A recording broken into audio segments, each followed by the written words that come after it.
Okay. Let's jump in, Rabbi Sonnenschein.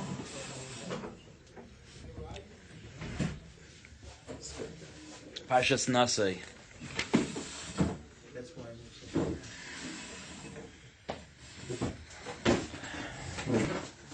Okay, so there's one of the mitzvahs in Parshas Naso after Shlishi is the repetition of the mitzvah of Gezel Hager. Perek Hey Pasuk Hey. I'm sorry, of Gezel v'Nishbal Sheker. Rashi says that this is an exact repetition. It's the same halacha as you have in the end of Parshas Vayikra. There's a halacha that if somebody steals and denies that they stole, and they swear falsely, and then they're maida, that they bring a carbon and they pay a knas, and this is exactly what it says then. You pay a chaimish. So Rashi says that it's an exact repetition, but it was nishnis kan, Dr. Rashi. B'shnil shnei dvarim shenischad shuba. There's two added dinim that are here that are not in Parshas Vayikra. Number one is that you're only chayiv the chaimish v'asham if you're moida, if there's a vidui, v'hisvadu, that's a chiddush. And the second chiddush is that the parsha of, that's why I mentioned before, the parsha of Gezel Hager, if you steal from a ger, and the ger has no yarshim, so if after the ger dies, a person is moida, so who does he give the money to, assuming that the ger didn't have any children? So that's what this parsha says over here. Me'ein lo ish goyel. There's no goyel, and that's what the Chazal say. Is it possible to have a yid in Klal Yisrael that doesn't have a goyel? So so Chazal say it's talking about a ger. A ger could not have a goyel, and the halacha is we give it lashem lakoyin. So that's the parsha of Gezel v'Nishbal Sheker. That's repeated in Parshas Naso because of these two things that are neschadish. What's interesting is that the parsha before that is a parsha that seems to have absolutely zero possible connection. Two parshas back to back. And that's the parsha of Shiluach HaMachanos. By Shlishi, Tzaves B'nei Yisrael, V'yishalchu min HaMachane kol tzarua, v'chol zov, v'chol tomei lo nefesh. That we send out of the Machanos people that are tamei, and we go from there into the parsha of Gezel v'Nishbal Sheker, which is only being repeated because of Vidui and Gezel Hager. And the question is what the connection is. Like what is the narrative here? What's the hemshech between these two mitzvahs? Number one, send out of the machane someone who's tamei. Number two, if someone steals and they're kaifer, I want to add Vidui and Gezel Hager. What's the hemshech here? Who says there's a hemshech? Of course there's a hemshech. But besides for of course there's a hemshech, the Baal HaTurim says so. The Baal HaTurim says something unbelievable. The Baal HaTurim says that the V'yishalchu min HaMachane kol tzarua v'chol zav v'chol tamei lo nefesh is connected to the next parsha of Ish Isha ki ya'asu mikol chatois ha'adam. And he said that it's to connect the parsha of the Shiluach HaMachanos to the concept of chatois ha'adam, the chet of Adam. Sounds familiar, the chet of Adam Arishan.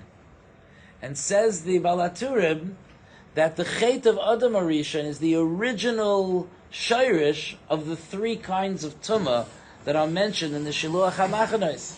He says the nachash got tzaras, as we know that the skin of a nachash is spotted or whatever it is, but in some way Chazal say the nachash got tzaras, the isha got ziva or nida, tumas nida or ziva, that's kol zav, and the ish got mois tamus, right? That is xeras misa. So Hafle Vofela, the Baal HaTurim says that the Yishalchu min HaMachane kol tzarua, that's the nachash, v'chol zav, that's the isha, that's chava, v'chol tamei lo nefesh, that's Adam, and that we see that's merumas in the fact that it's samuch to the parsha of Ish Aisha ki yasu mikol chatois ha'adam. Chatoy Sa'adam, that's the connection. But obviously, this just makes us want to understand even more what the connection is. Like that it's hooked in, because it says Chatoy Sa'adam by Geisel v'Nish Baal Sheker, so now we see that the Torah purposely put these two parshas together, but we still search for some kind of understanding of what the message the Torah is telling us by telling us Shiluach HaMachanos and then this parsha of Geisel v'Nish Baal Sheker for the purpose of adding vidui and stealing from a ger. So that's the job that we have ahead of us in the next few minutes to try to figure that out.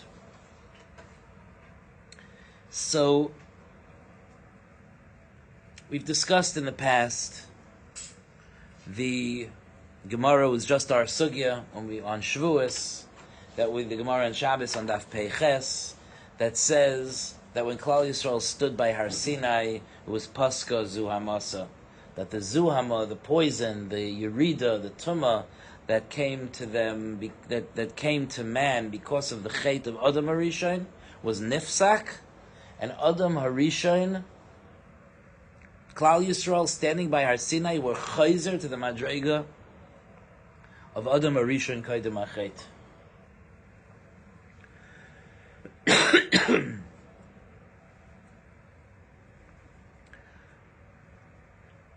That means that there would not have been Misa in the world.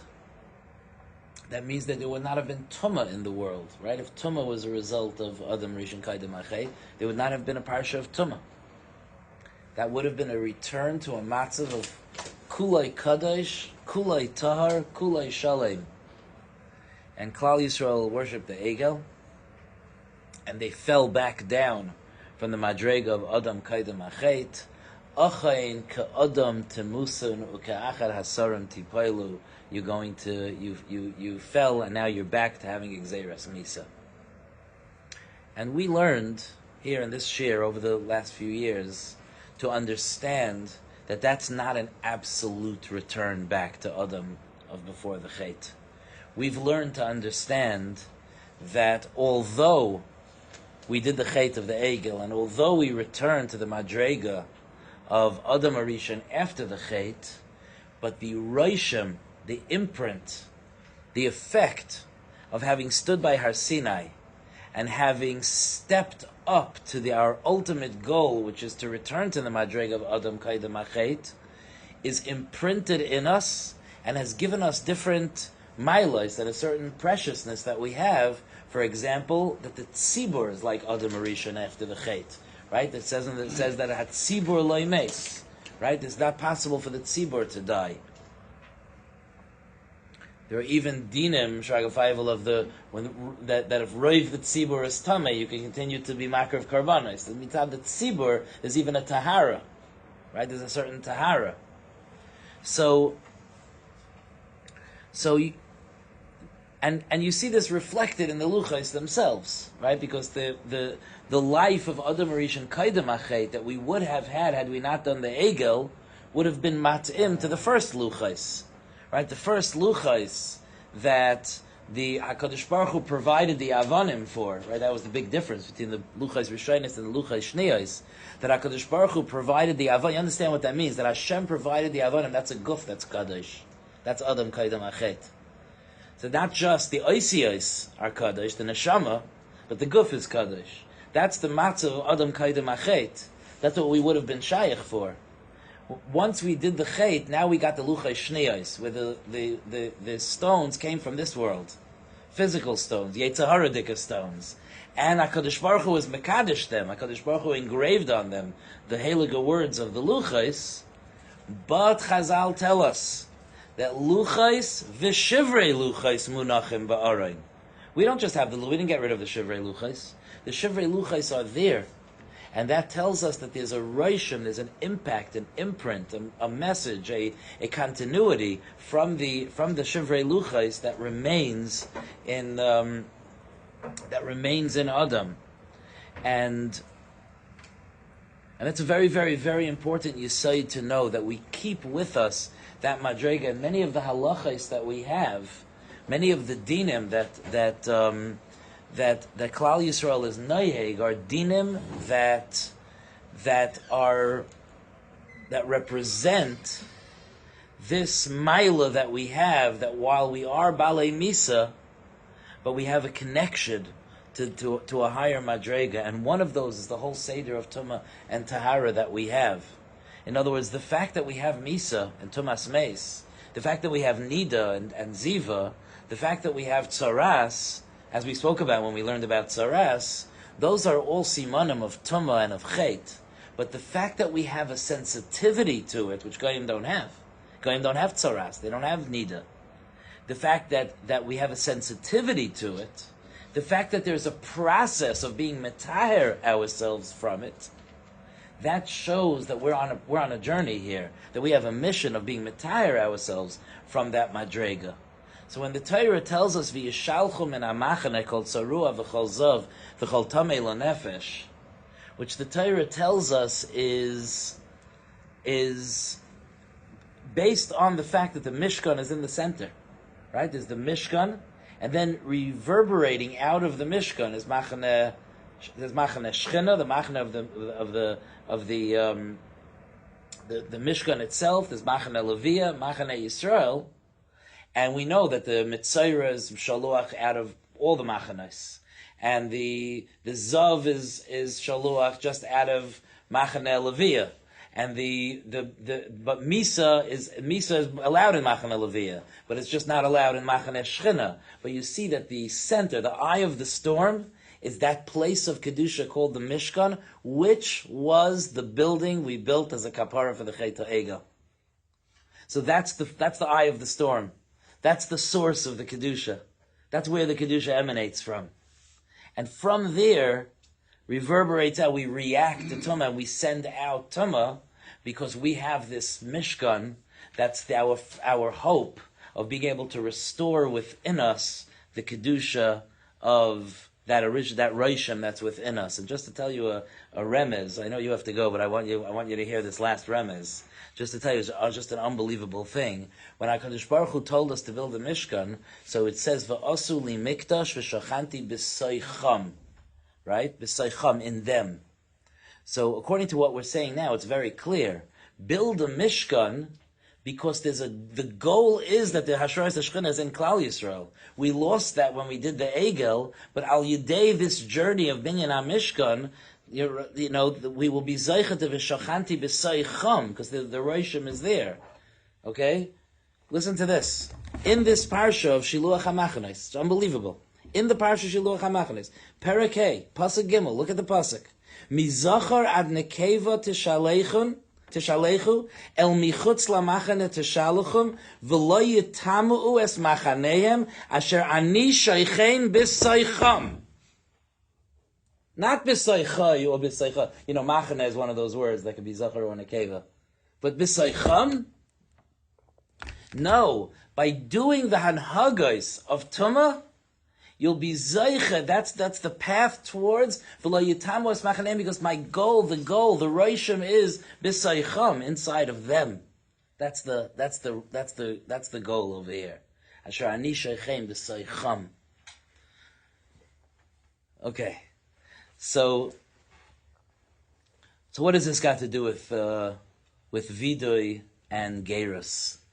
So the idea is like this, that the connection to vidui and gerus is because vidui, starting with gvidui, vidui is an act that we do to try to be megala, the part of us where that roshim is.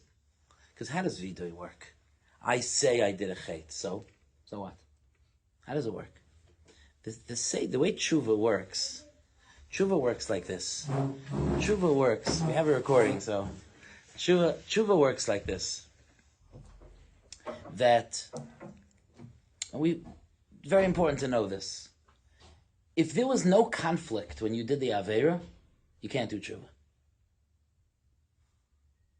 Tshuva means there was conflict when you did the Aveira. You know why? Because not all of you wants to do an Aveira. Ritzaynenu lasei says Ritzayncha. Because your neshama wants to serve HaKadosh Baruch Hu. Because you have a ratzain to serve Hashem. That's what tshuva is. Tshuva is identifying with the part of me that doesn't want to do the chet.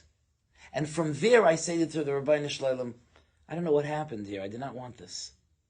That's how tshuva happens. That's why we say, Naftali, on the night of Yom Kippur, we say, Ki l'chol ha'am b'shgaga. I always ask this question, Ki l'chol ha'am b'shgaga? Really? You feel confident saying that? Yeah, because that night it's true. Because when I'm looking at myself from the vantage point of my neshama tahira that never wants to go away from HaKadosh Baruch Hu, everything I did wrong was a shaygay. It wasn't bekavana. That's what I meant when I said that if there's no conflict, there's no tshuva. Tshuva is based on the fact that there's always conflict. You never, I can tell you this b'leiv shalim, you never did an aveira b'leiv shalim. There was always a part of you that was like, no, I don't want to do it, and that part of you is the tif kedusha inside of you. That's the roshim. That's the roshim that you got from Har Sinai.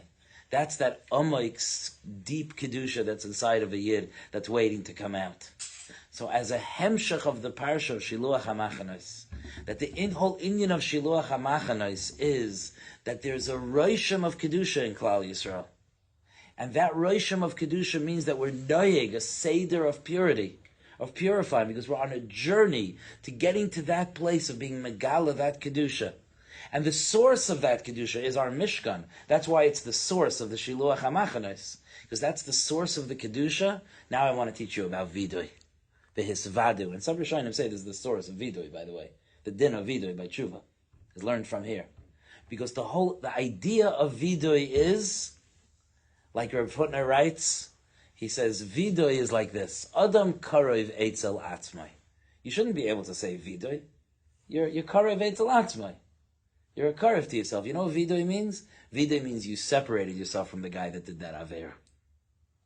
You're identifying with a more pneumistic version of yourself. You're identifying with a more authentic, more deep, more connected part of yourself. And you're recognizing that the part of you that lost itself and did an aveira, that wasn't coming from your authentic, deepest part of yourself. That's what vidui is, and that's the journey we're on, to be mechaya, to wake up those reshamim. So that's the vidui. And the gezel hager is the same thing, because if there's anyone that was ever mechaya a rosham, it's a ger. Because the ger is someone that there was a nitzotz of kedusha that was so buried that they were not even born b'kedusha. It's such a buried roshim. It's so buried that HaKadosh Baruch Hu left a little bit of kedusha by the Ummais Ha'olam. You know, some people say that Gerim are those that when the Ummais told HaKadosh Baruch Hu that they didn't want the Torah, there was certain neshamas that said they did want the Torah. That's what some say. And the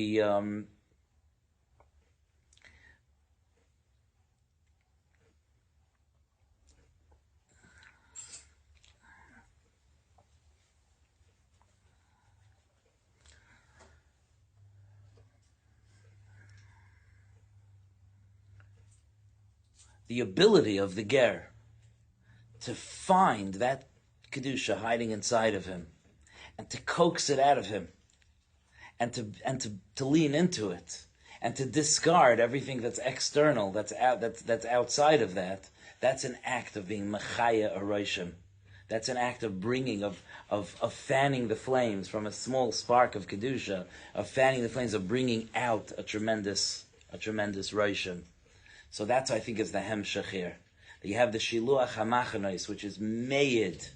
It testifies about a